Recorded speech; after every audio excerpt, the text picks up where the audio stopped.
Greetings, family, and welcome to another episode of Wake Up Africa. My name is Dr. Mumbi Saraki. How you doing? How's everything going?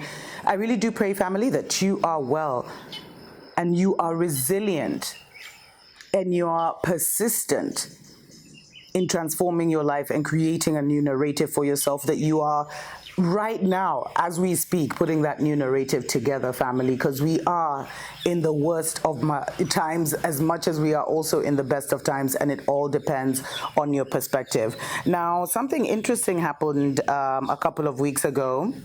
Actually, a couple of weeks ago, where the British Museum and the V&A, whatever that is, the Victoria and Albert Museum, made arrangements with the Mani Palace Museum in Kumasi, the capital of what was then the Ashanti Empire, to return like the royal crown and the royal regalia.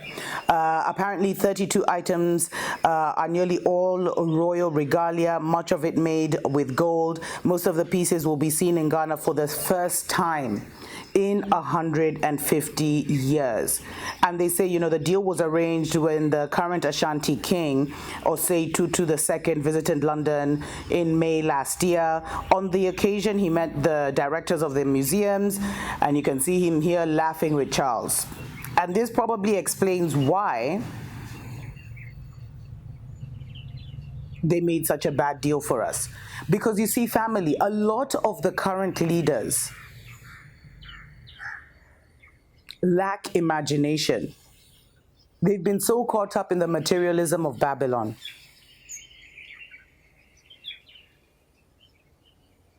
And they're out of touch with the people. And so a couple of years ago, when they started to realize, the powers that be, when they started to realize, because when you see a photo like this is not someone who's trying to get back the regalia. He was probably so happy to meet the king that he forgot himself. And why is our royalty in times of war traveling to Babylon? It doesn't make sense to me, family. That's why when I see these stories, because we've seen time and again. Actually, let me just backtrack. So I was saying, family, so a lot of these politicians and stuff, they're usually looking to see what is capturing the public's mind. What is the public, passionate about? And then whatever the public is passionate about, they will now rally behind that. Over 2-3 years ago, there started to be a lot of conversations, especially on this channel, where I was talking about how over 90% of our artifacts were actually in foreign museums, and they were refusing with them. I talked about how Nigeria had tried to get their artifacts back for the Benin Empire. How Ethiopia stayed trying to get the remains of their ancestors back. And they were refused. Their main scriptures and all these instruments of power. And they were facing a lot of backlash. But then there was this whole, almost like a revival or revolution of thought, where Africans started saying, give us back our stuff. People started petitions and everything. And the government, seeing that this was a very popular thing, started to go to press even more to these governments. Like I know in Kenya, there's now been a very concerted effort to get the skulls of our leaders that are still in British museums.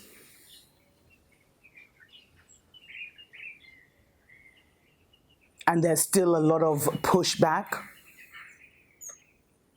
But there's something I'm seeing, family, and I don't think I mentioned it before.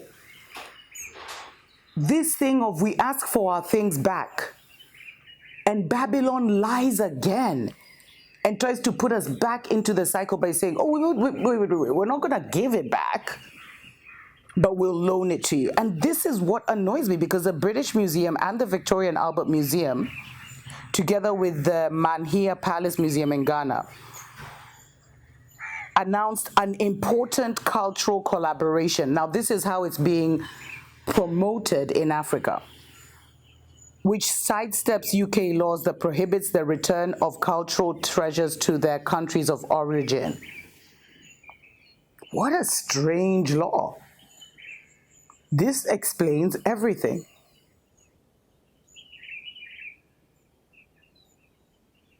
Because, people think that when the British went out looking for treasure, they were looking for spices and gold and diamonds. No, they were looking for spiritual power. When they came to Kenya, they had heard of the people of the mountain, Wakanda style. That's who they were looking for. They were looking for those kind of people. And there's a story that goes that when they reached a certain point, they found where the Agikoyo nation started.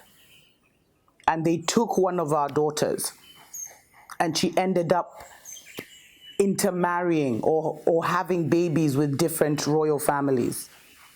I'm telling you, the truth is stranger than fiction. That's probably a story I'll share in a future episode. I should. So the divided kingdom, when they stole and pillaged all these things from around the world, they knew exactly what they were doing. It was not random. And then now they have a law. Why can't they abolish the law? That's actually what needs to happen. They have a law that you cannot return artifacts. So you see how they try and make us feel good. Oh, it's impossible because there's these rules, but we'll sidestep the rules because, So that's why they're giving the excuse. You see, this is written for the African audience. What I read before was written for the Mzungu audience. It didn't even talk about the loaning. So they're saying that they're loaning these artifacts. And they say, the items covered by the loan agreement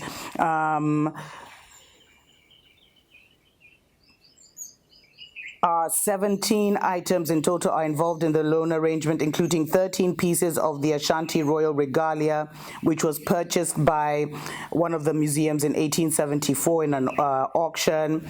And then the other regalia was looted by the British troops in the Anglo-Ashanti Wars of 1873 to 1874.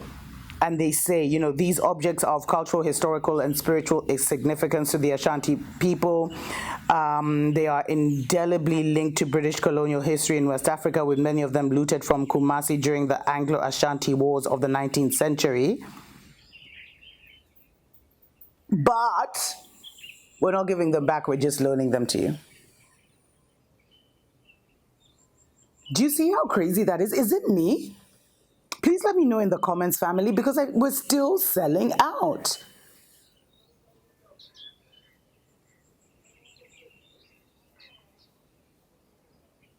We're still selling out, family. And the special advisor, this guy called Nana Friata Ayim, he said it was a starting point, at least, but the Ghanaian government was not going to stop there. But they said ultimately the regalia should be returned to its rightful owners. Oh, it's a she, sorry. And she said, I'll give an analogy. If someone came to your house and ransacked it and stole objects and then kept them in their house and then a few years later said, you know what, I'll lend you your objects back, how would you feel about that?